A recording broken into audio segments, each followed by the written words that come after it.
bathing to keep each feather aligned, clean, and free from parasites. Some believe small birds bathe purely for comfort, yet for the wagtail, it is a necessity.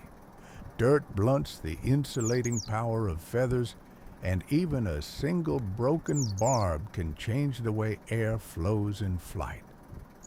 For a creature that migrates thousands of kilometers, from the wetlands of Cyprus to sub-Saharan Africa, perfection in plumage is the difference between life and death.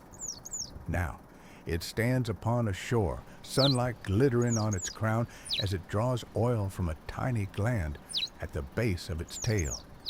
This preen oil, rich and waxy, is brushed carefully across every feather, waterproofing its armor against rain and dew.